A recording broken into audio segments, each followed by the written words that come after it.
The idea is that if you're going to take a punt on Moore's Law, if you're going to pump a whole lot of money into believing that a technology will become viable in 3 years' time that isn't out here now, and you're going to pump a whole lot of money into a service that you're trying to build on the fly because you don't quite know how it's going to work, then the last thing you want is to have someone nipping at your heels. And so you tend to fixate on a different model of venture capital funding. And that model is winner takes all. Competition is for losers.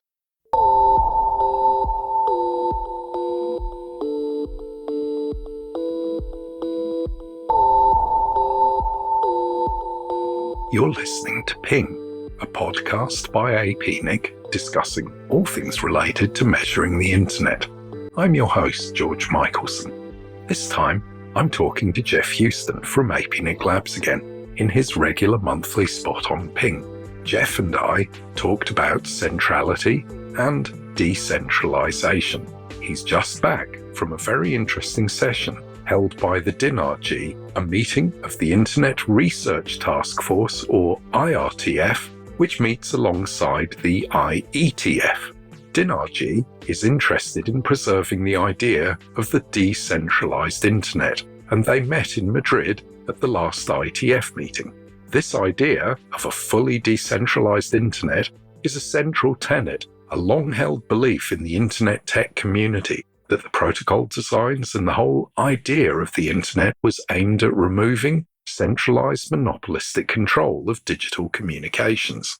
Free open protocol designs were believed to encourage rapid competition and enable widespread use of systems by anyone to talk to, well, everyone. The idea of open technical specs and protocols hasn't actually matched the emerging reality of what the modern internet is. The modern internet is highly centralized. It reflects at best one or two infrastructure providers for things like mobile telephony, with a skin of competition on top. And there are really only 4 or 5 major worldwide data center and cloud providers who are doing all the heavy lifting for almost everything we do online. Geoff asks, what's going on? How did we get here? And was this actually inevitable? Geoff, welcome to Ping. What have you got for us this time? Well, George, we're just doing this talk the week after the IETF meeting in Madrid. Yeah, around that time anyway. And so we've just had a meeting of the Internet Engineering Task Force in Madrid. And there are a couple of topics there which interested me. And one of the ones that I thought might be a good thing to talk about is actually one of the research groups that met there. The Centralized Internet Architecture, I think it's called, DINRG. These research groups are sort of part of IETF, but they actually, strictly speaking, they aren't the same as an IETF working group, are they? Well, actually, they're not. But they reflect, I think, the genesis of the internet, which was strongly associated with the academic and research effort, particularly in the United States initially, but then as it sort of broadened out, this kind of use of packet switching technologies for general purpose networking captured a huge amount of research interest. It poses many questions, doesn't it? Well, it does, and it continues to do so. And the IETF, rather than sort of glomming on to the sort of commercial players involved in the production of technology, kept strong links into the academic and research world, very strong links. And they actually formed a separate group that sits slightly in parallel to the conventional, production of standards, called the Internet Research Steering Group, let's call it IRSG. It's the IRTF, the Internet Research Task Force, but it's not tasked with anything, and it's not exactly a force, is it? It's none of the above. It's like the Lord Privy Seal, which arguably is none of the above either. Yep. This one's none of the above, but it is a place for academics and researchers to kind of hold structured meetings, exchange ideas, and indeed from time to time not only generate internet drafts to talk about, but it has been known to produce some kind of standards documents, be they experimental or similar, to kind of seed into the more traditional, elements of the IETF.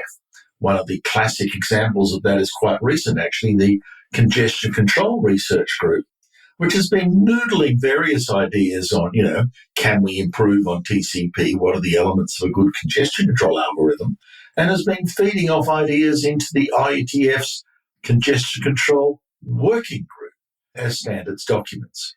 So, it's a symbiotic relationship in many ways, and I think it's a very productive one for the IETF. Kind of works. Yep. So you were in the DIN RG. Right. I was in this research group on decentralized internet. And,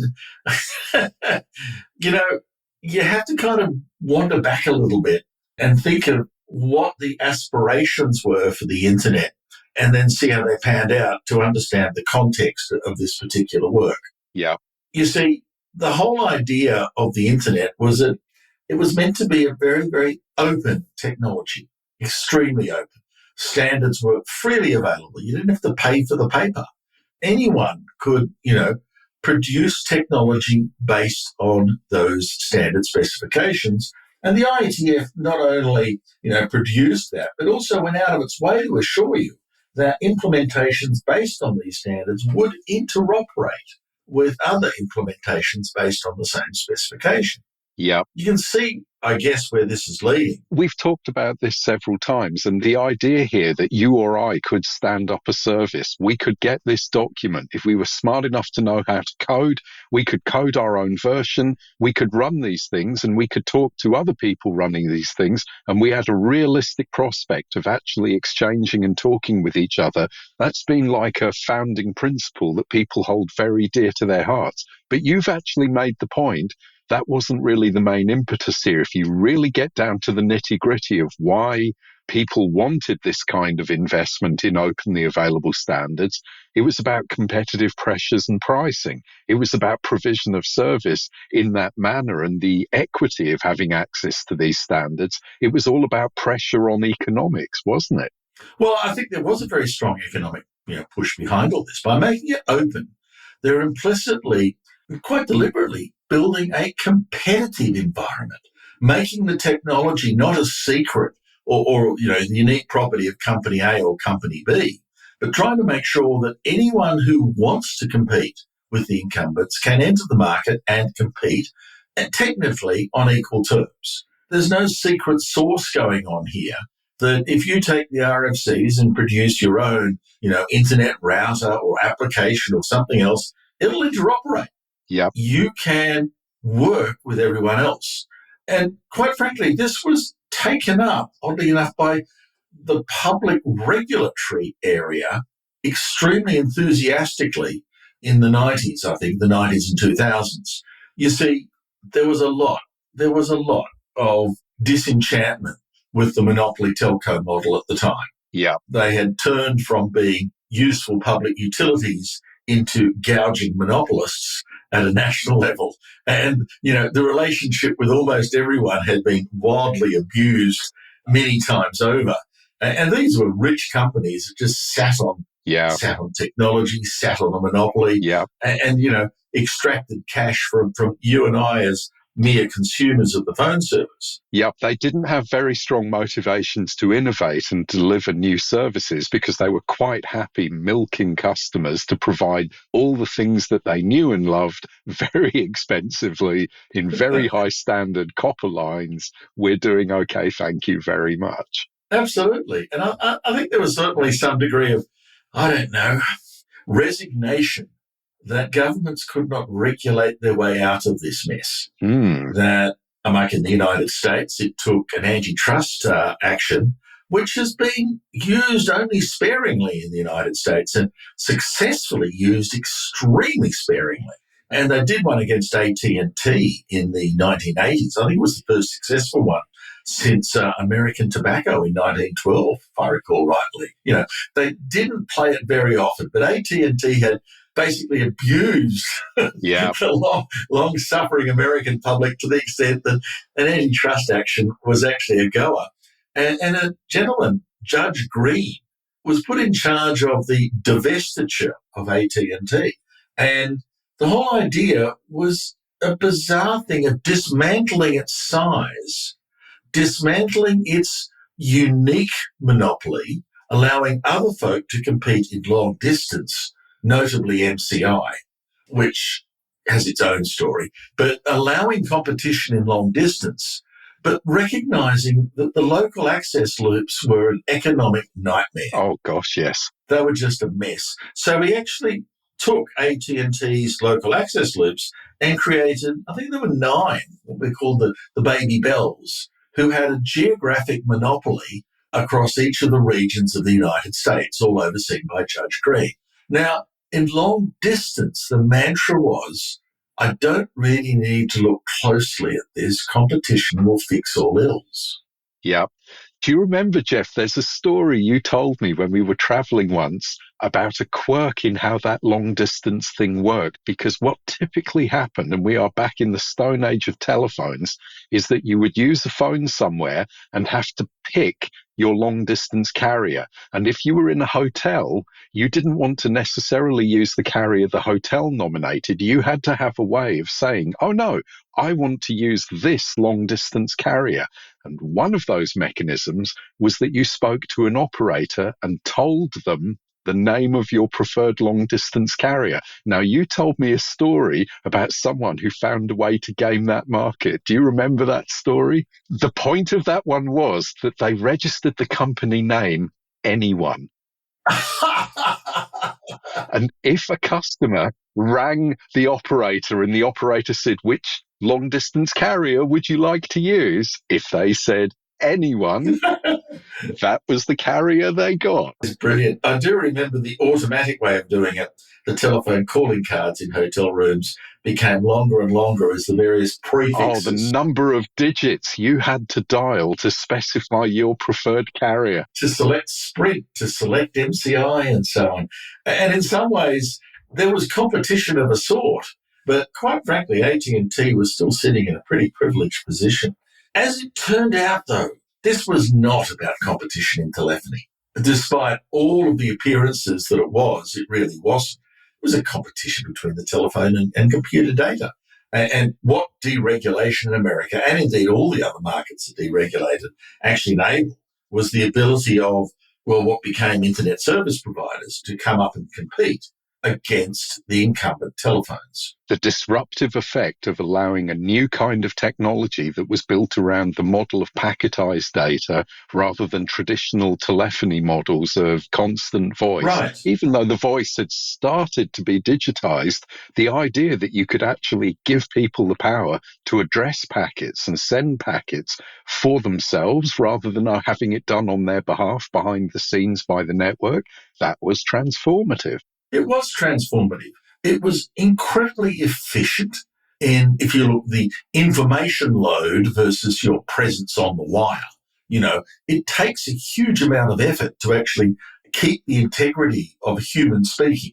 You've got to keep the time signal running. You've got a relatively wide frequency band. You can't stutter the packets. You can't muck around with them.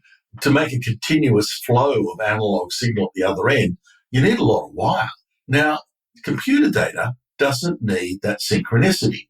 You just jam the packets in where they fit.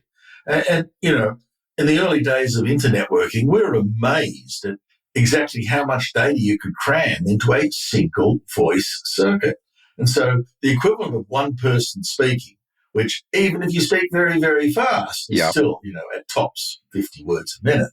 Whereas if you take a constant rate, 64 kilobits per second, that's a lot of data. That's a lot of data. When you think that humans effectively live their lives in 8-hour chunks because nobody is actually doing things 24/7, there's also a very large amount of downtime in a global network where digital data is quite happy to keep running all day, every day, day and night. Right. So the computers can fill the wire very efficiently. So in some ways, the real beauty of packetized data in the internet at the time was it was just cheaper.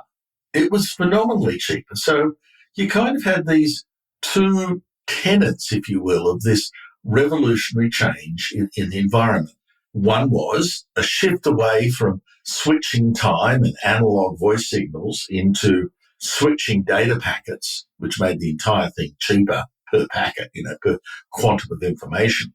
And secondly, encouraged by folk like the IETF, the replacement of the central monopoly that not only had a monopoly on the service, but had a monopoly on the technology, and replace that with a huge number of competitive players who each had access to the same technology base. So this whole thing was meant to, oddly enough, self-regulate. Here we are on the History Channel podcast, and of course we're now living in this nirvana of the world of completely liberalised open access, freely available technology standards. Another short podcast. See you next month. All done, let's stop this. Now, you and I know it didn't play out like that. No, it's the world we are living in has just gone to a slightly different place, hasn't it? It couldn't be more different. I read somewhere that Google's search engine now has 92, 93% market penetration, just Google alone. So if you believe what you read in search engines, whatever Google tells you is true. The number of folk who host domain names is really only 4. The number of folk who host web content, 5 or 6. And when we say host here, we mean provide the technological underpinnings. It doesn't matter what the apparent label on the website is, who is actually running the machinery, the computing and network infrastructure that lies underneath. Right. We've gone from an infinity soup of people doing this to 4 or 5 significant players. 4 or 5, and sometimes the market is really just 1. And where's competition in all that? And the kind of question is, how did it go so wrong? And this is where this decentralized internet research group kind of reared its head, because there is this one theory that says we designed it without keeping decentralization in mind. Whoa. That we weren't sufficiently aware of the perils of being taken over by a monopoly or two, and that maybe it's not too late. Maybe we can restructure this technology and put some new kind of guidelines for the IETF and others making technology standards that try and reduce the propensity for centralization. So a somewhat optimistic perspective, I would say, Geoff, a belief that it isn't too late, firstly, and that we can change our guardrails, change our model, change our ideas about development of technology specifications, and that somehow we can reverse course here. But whilst you are many things, you are not a dreamy idealist. I'm not a fantasist, no, and that one is pure fantasy. So I'd like to sort of, I suppose, roll things back a bit and then come at this again and try and illustrate the fact that, quite frankly, it couldn't have happened any other way. That this was inevitable. It wasn't that you and I and anyone else around at the time had a lack of foresight or wasn't thinking hard enough about the evils of centrality and monopolies. It didn't matter what we did. This was always going to happen. So, Geoff, set the scene. Tell us a story. I will. And the first thing is, there is no network in the internet today. None. That's a very strong statement. It's a really strong statement. But, over the last 10 to 15 years, there's been a quiet but extremely subtle change in the internet. Almost all of the content that you and I and every other one of those 6 billion or however many users there are of the internet do not drag our packets wearily across the entire globe, haul them down submarine fiber cables and so on their tired little way to get from the server on the distant part of the other side of the world to you and I. Most of the time, that doesn't happen. So the general image that we carry of the network as some sort of spider's web or mesh of connectivity between things, you're not saying it doesn't exist. You're saying transactionally, the things that we do don't, as far as we are concerned, exploit any part of that except for a very thin skin on the surface. Your packets don't randomly go through this mesh to arrive at someone else's door. They're going to places nearby. Well, like many folk, I watch streaming video on the internet. That's a huge amount of volume. And streaming video for me is served in my own town, a different town from yours. yours is served in your town. Even services that you might think come from somewhere else, like my electronic mail services, my document storage, a whole bunch of other cloud services, tend to seamlessly and invisibly follow me wherever I go. And so what we've actually managed to do is, rather than have the network get services that are a long way away and connect them to me, we've been able to drag those services close to where I am all the time. The network exists, but the network doesn't exist so that my packets get things from far away. The network exists so that I get packets from as fast and as near to me as I can, and other things use a network to make that work. But what that other network isn't necessarily the public internet. Is that where you're heading? That's exactly it. That we've got so much abundance in computing, in processing, so much abundance in storage. This stuff is cheap and plentiful, that running a just-in-time delivery model says, you want this file from over there, somewhere in, I don't know, Europe, Japan, whatever. I'll fetch it for you because you've asked. Hang on a second. I'll just set the packets in motion and set the transaction up. Instead of that, we're doing it just in time. A number of people have asked for that file. I think I'll store it in a local cache right under your nose, so that when you ask for it, I'll go, here, done.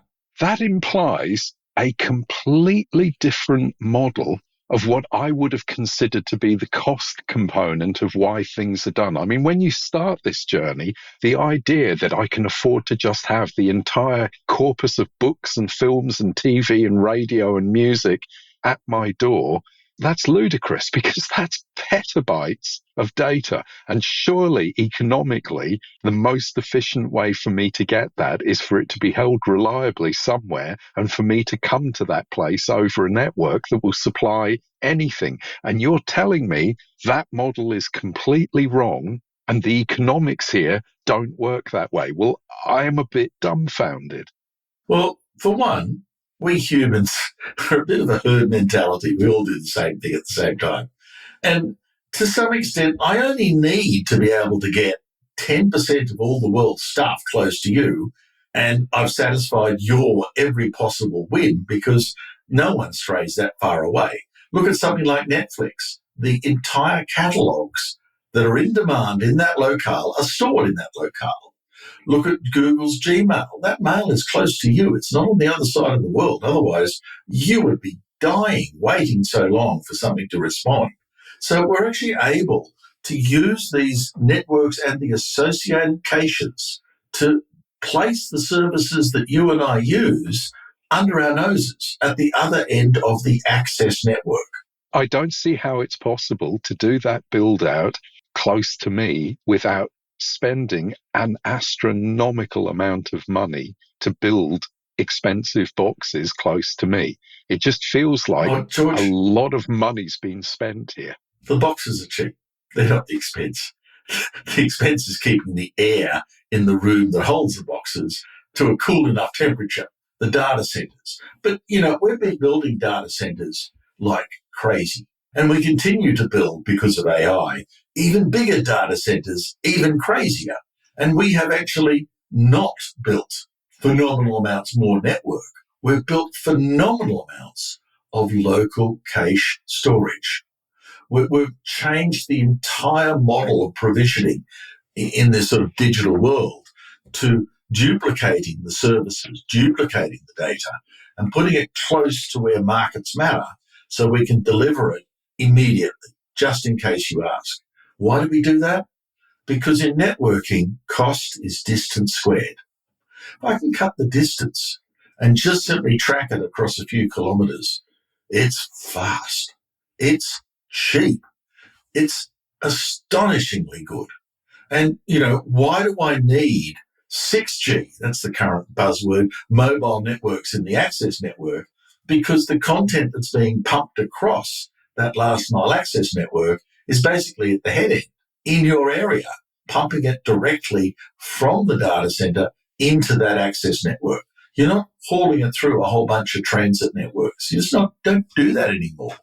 So models that we brought to the table when we were at the entry point of building this network, they were very predicated on big, expensive computers, big, expensive disk farms, big data centers with big power budgets. Yep, scarcity. Cheap networks to get to the door. And you're saying what's actually emerged is that networks remain cheap, but in some ways have become the most expensive component purely and simply because of the time it takes to move packets in the real world across the surface. Whereas the cost of computing, the cost of storage has gone down enough that you might as well just put it everywhere and put on it the things that people want to see as close to people as possible. That implies an astronomical reduction in the cost of computing and storage. I mean, like, unbelievably cheap compared to what it used to be. Seriously? How much does it cost to stream a high-definition 4K movie to you? Now, in 1990, if you'd asked that question, I'd be sitting on the calculator punching zeros for half a day. That's a lot of data you're trying to push across the world's networks. You're elbowing other people out of the way. That's going to cost you serious bickies. How much does it cost to drop a movie, a streaming video for 90 minutes across a 5G access network in today's world? Fractions of a cent. Well, I don't think anyone's charging. Well, they can't anymore, right? You're in a world of abundance, and it's a different kind of world. So what we've done is we've built out those edge networks, fiber to the home, 5G in the mobiles. We've absolutely built them out. And that massive capacity has actually enabled us to bring up commercial models for streaming high-volume content, particularly video, but, very high-volume streaming content, which in turn kind of keeps on fueling the demand for even more access capacity in the access networks. All that gives you is these phenomenal economies of scale.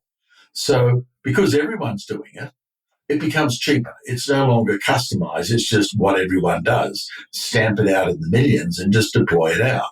The unit cost of carriage in edge networks is plummeting, right? Right. Now, how did that happen? Did we plan for this? Was this something we knew about 40 years ago and said, this is the direction we're going? Of course not. You see, the one thing we did do when we deregulated is that we moved into a market-based economy, not a command and control economy. Now, one assumption was that would create competition. The market would self-regulate because of competitive pressure. But at the other part, a market-based economy is not based on what I want to sell you. It's based on what you want to buy. And so that second bit is actually where we've managed to totally succeed. So that first bit of competitive providers of service, I feel like that's kind of arrived for me in my economy. I mean, I have an element of service delivery that's a common national fabric. That's the national broadband network here. And there are comparable systems in other economies from one or two providers. And then on top of that, I'm picking and choosing amongst a very large number of competitive RSPs, higher layer providers who sell me my internet and change aspects of their cost model behind the scenes for how packets flow internationally. Same with telephony. I've got an eSIM in my phone. I'm free to choose another provider where I am and flip the bits and magically get my 5G or 6G from another provider. So you haven't yet sold me on everything about what I'm doing has been denuded of any competitive tension. It feels like there's a bit of competition and non-centrality there. Well, I would put the competition at the level of a veneer. It's really a competition in billing systems. Ooh. The underlying massive billion-dollar investment, whether it was in fiber infrastructure that connected every house, and don't forget every residential unit costs a couple of $1,000s in whatever your local currency might be to connect it up. And no one's arguing that you can make that competitive. You can't string 20 fibers down the street. One blue, one red. No, it's two. At best, it's a duopoly. No, it's one GPON network. No matter where you sit, that's the only way it cuts it. And even in the mobile world, you might think there's a lot of mobile providers, but if you cut through it, the spectrum, no matter what's going on, typically allows at most three, just three. Everyone else is virtual. That original US decision to take AT&T and split it up into the baby bells, the R box, in some senses, that's the persisting model of the world that we live in. You're saying there is a layer where there is simply no room for competition, and it just has to be, there can only be one or maybe two or three. That's how it is. Right. It's kind of a crowding out theory that the capital costs are high enough and the return rates aren't brilliant. Burying fibre in the ground is not going to make you a lot of money, no matter how you cut it. And burying, 20 different companies' fibre in the same piece of ground is a recipe for a disaster, not a highly efficient infrastructure. So at the bottom of this, there is actually not a highly competitive investment infrastructure for these kinds of networks. So at the bottom, okay, I think I might have to buy that story. That feels true. But you have been leading us to a point that says there's actually less competition than you think all the way up to the top. Yep. So the next element of this, in computing, I think there were only two innovations. The first, Bell Labs, 1947, the solid-state transistor. Stunning. Because the entire thing about valves was that they were inefficient, hot. You couldn't build a million of them in a room. No, it just wasn't a scalable technology. Whereas the transistor was totally revolutionary. Didn't run hot, didn't require huge amounts of voltage. You could jam them together. Amazing stuff. And the world, transistor radios appeared almost immediately. And it made companies like Fairchild overnight because it was just so much easier than valves. What an invention. The second one, not so well lauded, but I think equally fundamental, was the invention of the integrated circuit in 1957, I think. People have been playing with rather weird ideas of a thing they were calling something like Tinker Toy that was going to be sub-miniaturized components, but you still plugged them together on teeny-weeny circuit boards and built things out. But what an idea. I think the idea was kind of simple in some ways. I have this transistor built of doped silicon components, positive, negative, and a gate. Why don't I put two of them together on the same silicon substrate? Ooh, well, if I can do two, I can do 50. If I can do 50, I can do 100. Yeah.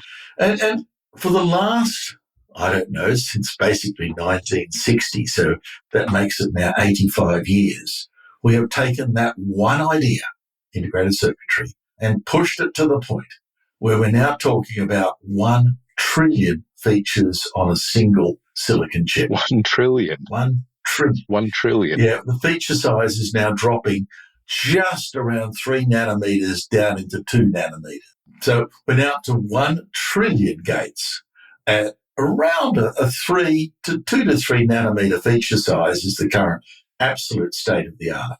And of course, the thing is the cost per transistor has plummeted in the same way because in many ways, the fabrication process, modulo some arithmetic, is basically a function of the wafer, not the function of the number of features on it.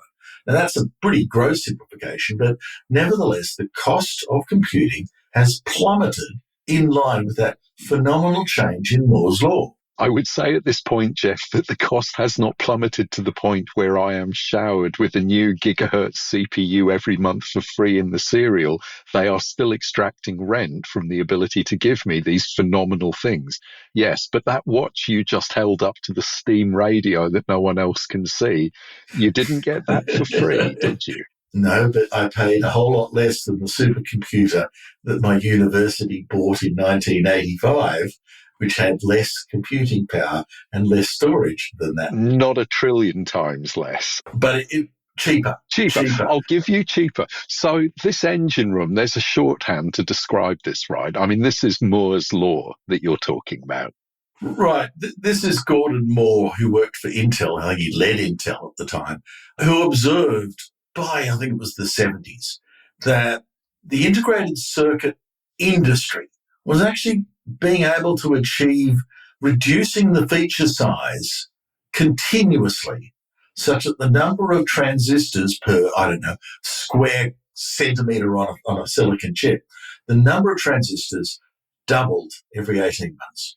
That what was going on here was that computing became more abundant continuously, and the cost of computing, the cost of unit of computing, came down comparably.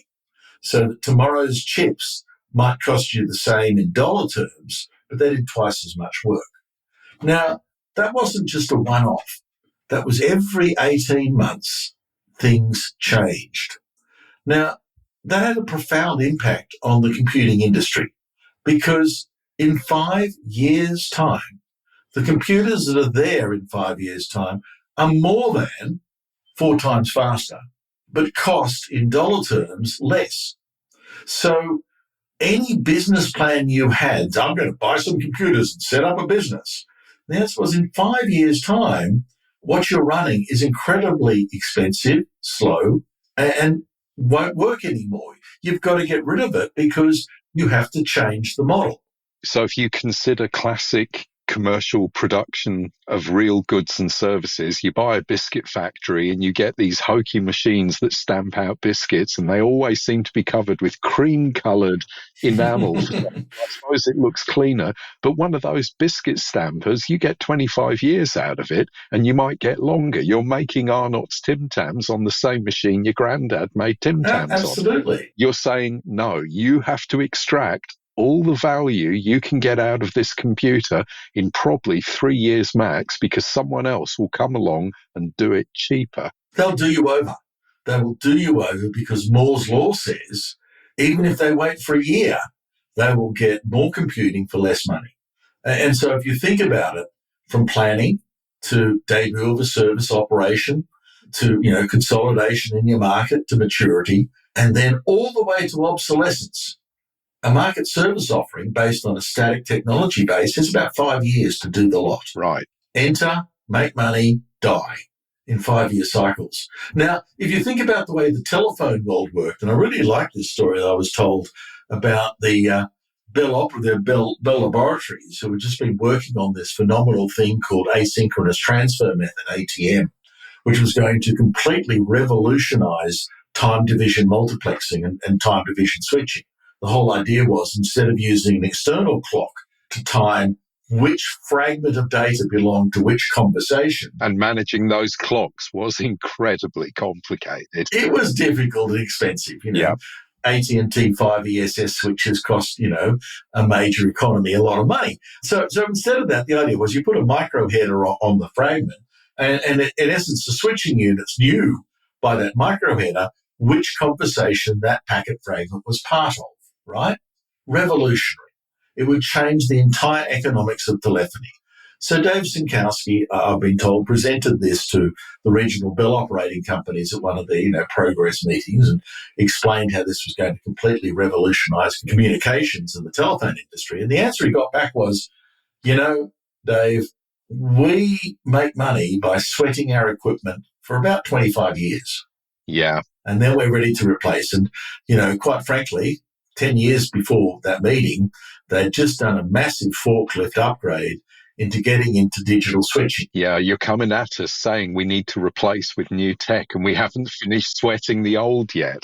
We're not ready. Look, go back to the lab, cook it some more, and see us again next year. And in about 10 to 15 years, we'll be ready for you. The folk in the labs were unimpressed. They thought they'd just done the bee's knees. They thought they'd got this ripper technology. And the Bell operating companies are going, nah, our investment money isn't ready for you. We're not able to reinvest.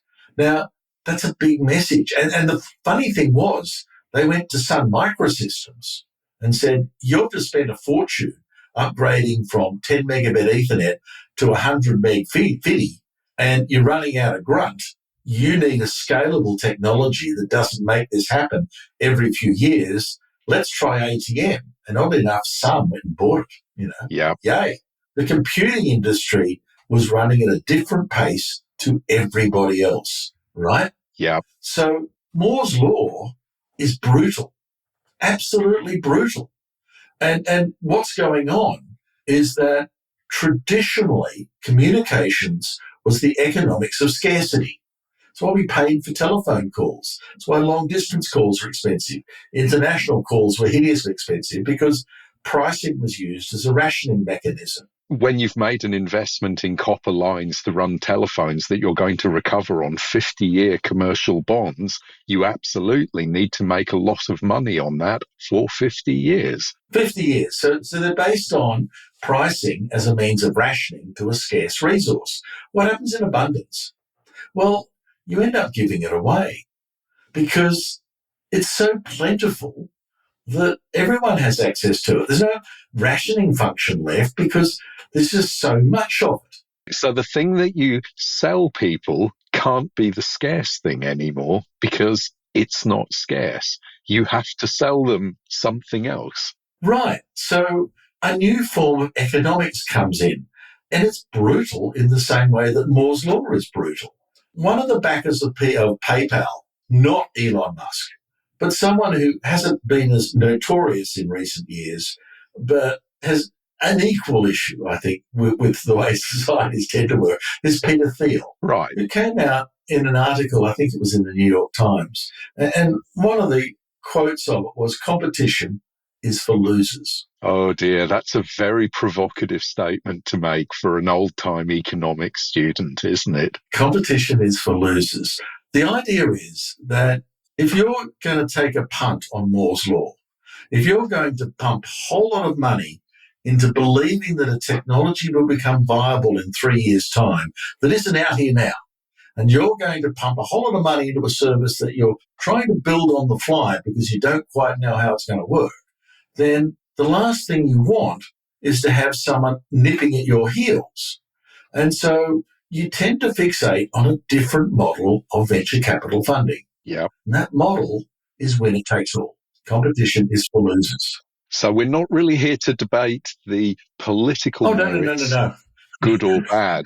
This is just an observation of a reality. If you've moved from long-term capital investment, sweat the asset for 50 years, to I have to spend money and get it back inside 3 years or I'm dead, you don't want to share that 3-year window with anybody. Exactly. You don't want to share. And so this kind of high risk, very, very unstable environment, thank you, Moore's Law, and it is very, very unstable, tends to mean that the investment money takes on a momentum that says, not interested in competition, thank you very much. I really don't want to open up this technology and have lots of folk devaluing, my investment into the future. I wish to keep an absolute set of control over this, winner take all. Yeah. If this one comes off, it's me and me alone. And so if you're thinking the competition's going to regulate that, the actions of the investors are going, no, not at all. And now there's no control.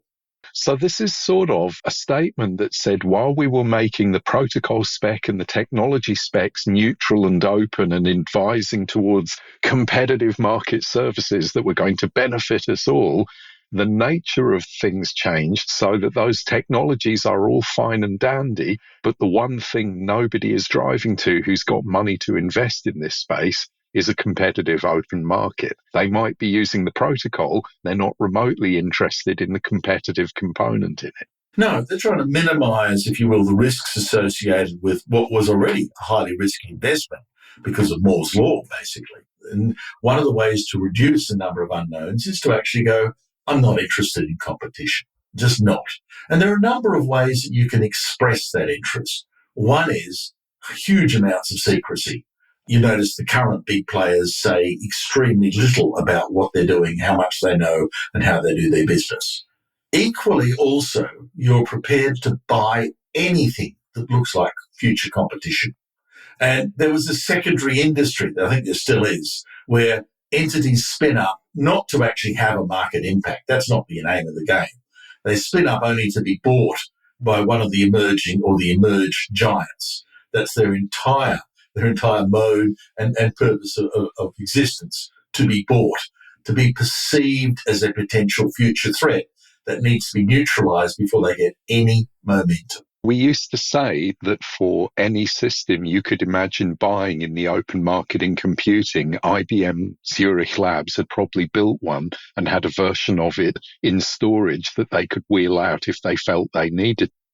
in some ways, what you're saying is a modern version of that story. But instead of it being IBM at scale making things, you're saying it's venture capital at scale buying things in order to make sure what they already have can continue to make money. Right, because once you've actually established on a winner-take-all basis a degree of dominance in the current environment, in Moore's law, your biggest enemy is the future.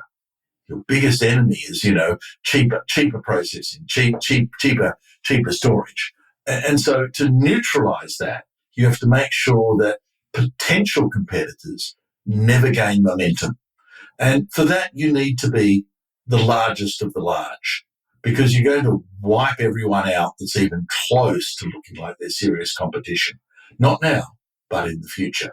So what you're building is an assured outcome almost a decade down the line, because everything else down the line in a decade with Moore's law will not be the same as today. So if you want to survive, you need to make sure that no one else is going to jump up and take over your market on you. Small doesn't work. Nimble doesn't work. All these iconic ideas we have about new technology deploying in small, fast, nimble, revolutionary startup companies, you're saying what's going to happen is they're going to be acquired by someone who's big and converted, if they emerge at all, into something that works at big so that no one else can occupy that space at scale. Exactly. And so this is now a scale argument. And so if you look at it that point of view, it didn't really matter what the technology was.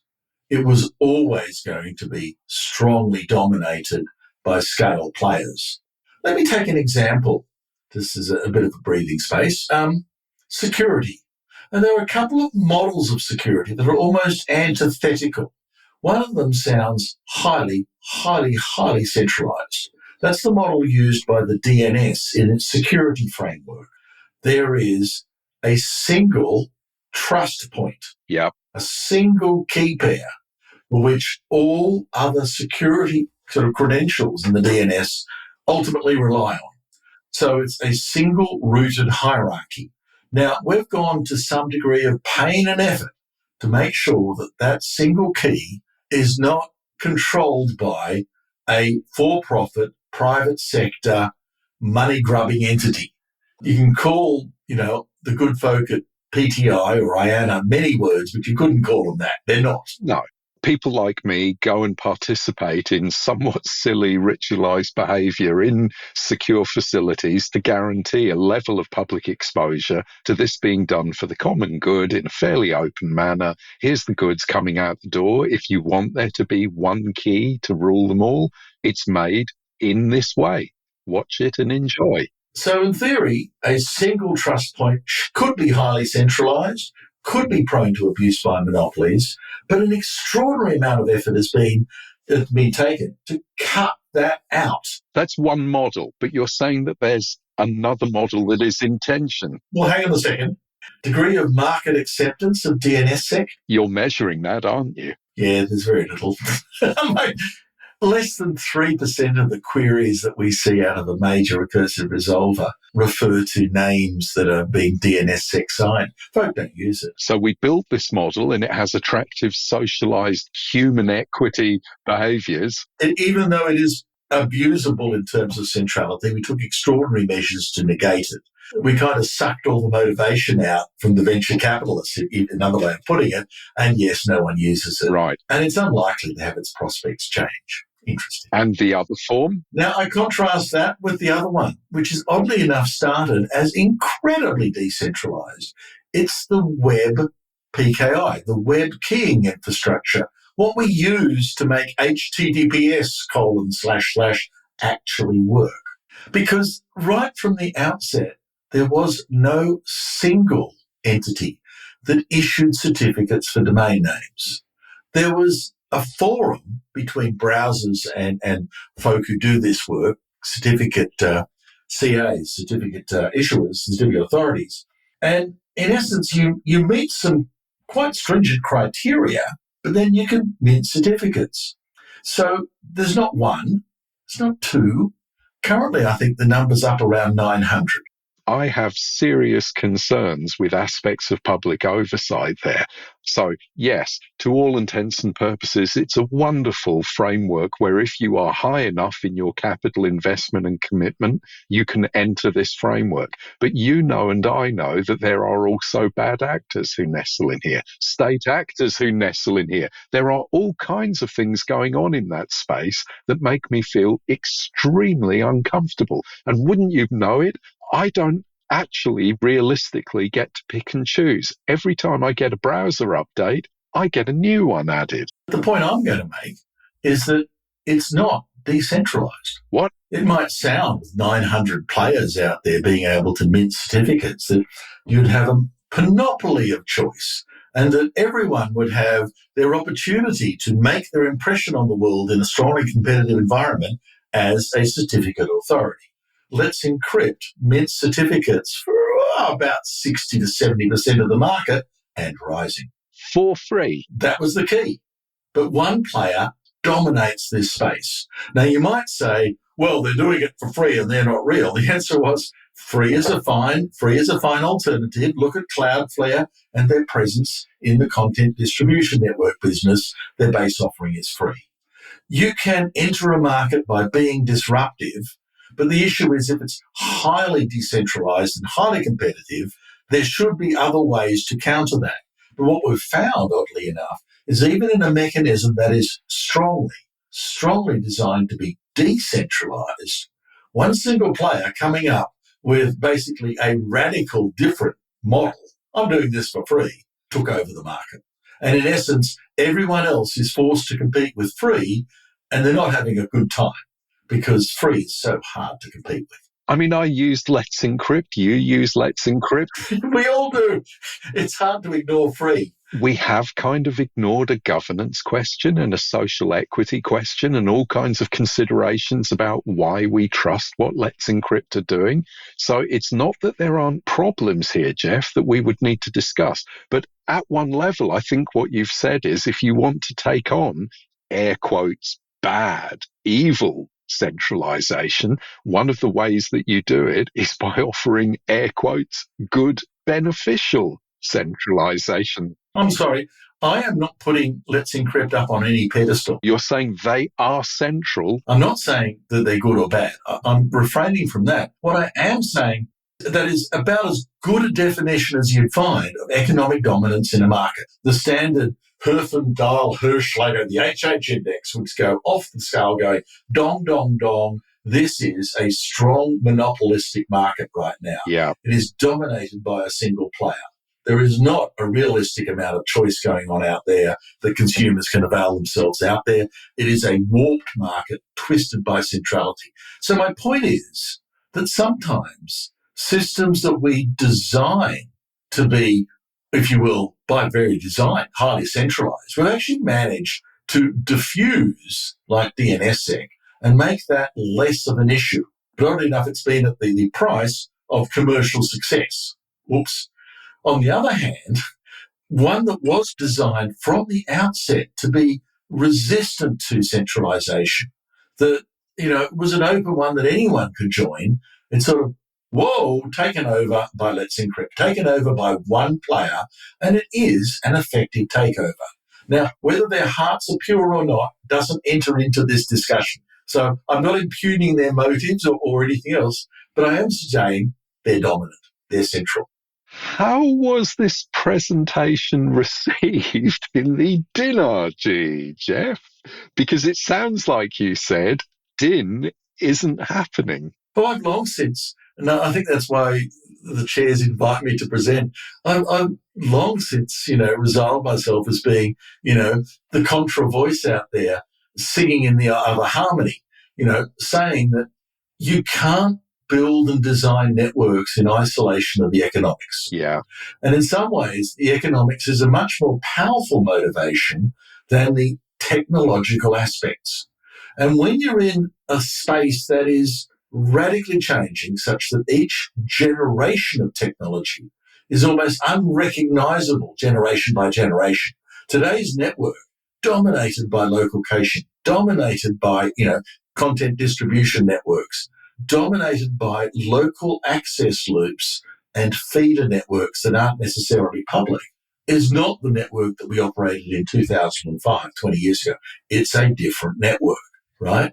And I suppose where I'm going is that change in this case, true change, was driven by the economic windows opened by the continual refinement of Moore's law. Now, if we ever reach the end of that path, and I've just read a book about AMSL, and I'm not sure we're reaching the end of the path anymore, there are still some strong hints from the clever boffins to make it better. But if we do... If we do, it's a new story, because as soon as the music stops and things go stable, you're kind of left with whatever mess we have, and that will be very difficult to upset, even with the dint of technological refinement. But right now where we are is this constant upsetting of the apple cart every few years, causing the major players to effectively try and put their stamp on everything, to be phenomenally dominant as an artifact of the ecosystem, the economic system, not as an artifact of the technology itself.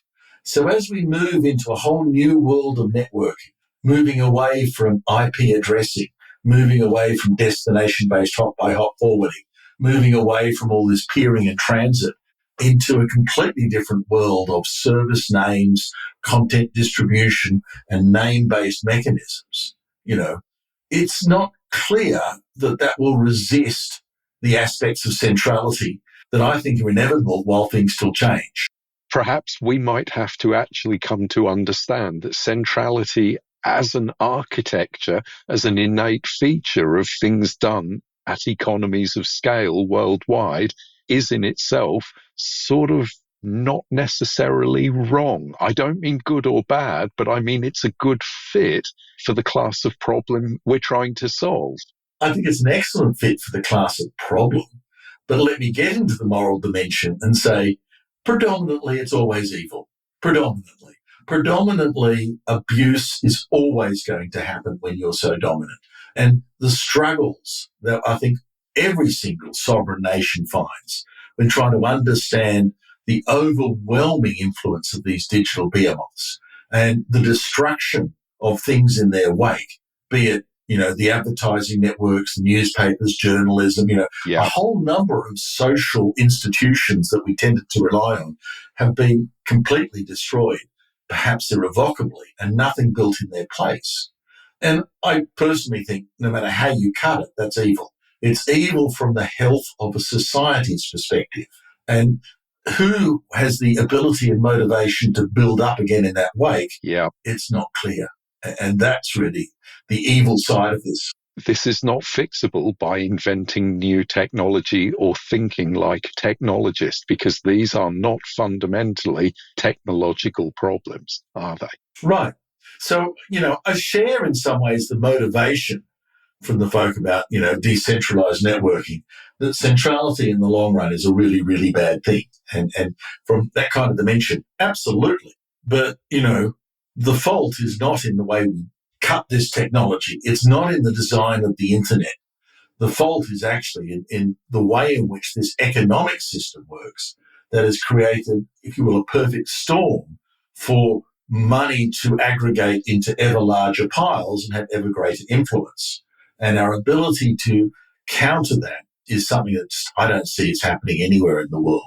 So that's, if you will, the tough question. So bring on the economists, bring on, keep the technologists out of the room. This is more a problem around economics than it is around technology.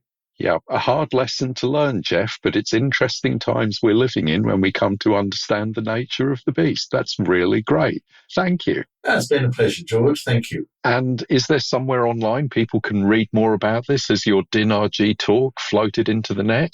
You'll find various things about decentralization on Potteroo, www.potteroo.net, including the presentation, which talks about, the impact of Moore's law on centrality, and also some essays around trying to cope with big, particularly the American experience going back to the Gilded Age of the 1890s, that this is not a new fight. Big has always been a problem.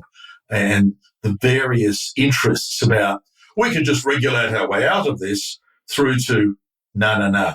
Sometimes commercial entities just get so big, you need to take out the hatchet, irrespective of whether they're doing good or bad.